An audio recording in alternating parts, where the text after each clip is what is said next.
Hey guys, today we are looking at yet another failed, unfortunately, TUSA DC Hunter computer. And it's a fairly common failure. It's an altitude error. You can see the flashing lights there. I'll give you a better look. Pull the cover off. And the three triangles up in the upper right, those are supposed to be mountains flashing. That's how you know you've got an altitude error.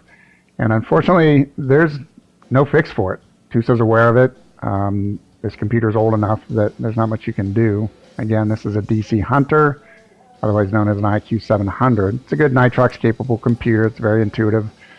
The tech support people essentially have said, you know, this thing's essentially too old. Now, I've had two of these, and one was replaced on warranty, so this is the second one. The first one made it 70 dives before displaying this same error message, and this one made it about 70 dives. And there's really no fix. You can pull the battery out, and what you'll see is there's quite a bit of capacitance in this computer, because with the battery completely out, it still displays for a little while. And I can tell you right now that I pulled this battery out for several days and put it back in, and it made no difference. Now on the back, you'll see there is a little black reset button on the back of this thing. And it's, you know, it's pretty clearly labeled, and it's intended for just that, resetting various parameters of your computer, date, time, what have you.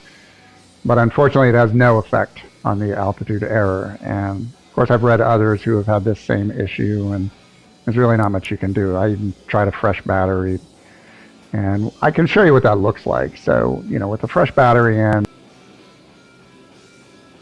press that reset, and it really doesn't do much for you. But I would like to comment on this gauge console. I really like it. It's you know, this TUSA console is one of the best computer consoles. You've got a nice side window for the compass here that you can see. Everything's compact. You flip it over, you've got your high pressure air gauge on there. So I would like to keep this. And my previous computer was a Genesis. It was a Genesis React Pro Nitrox capable. This is their new generation of the same thing.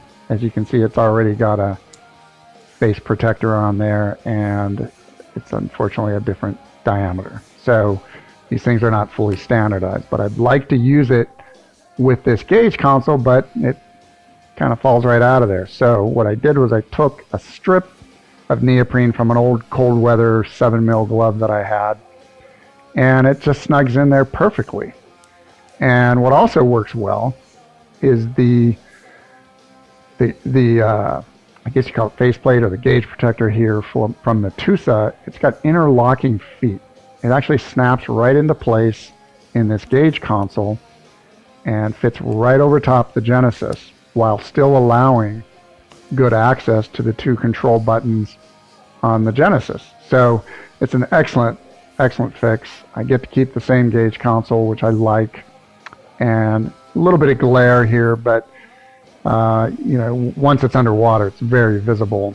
And one of the beauties of this is when you want to remove the computer, believe me, that TUSA was tough to get out of there, but you just pull the neoprene strip and boom, you've got your computer out. So let's go ahead and see how it looks underwater. As you can see, the Genesis, I'm already in my safety stop, and it's automatically begun the countdown once it saw 20 feet. And so we're sitting at 18 feet doing the countdown, and it's good visibility, good access to the buttons. And I just thought, you know, I don't know if this helps anybody else out, but I really love the way this Genesis works out in the TUSA console. So dive safe, have fun. Talk to you guys later.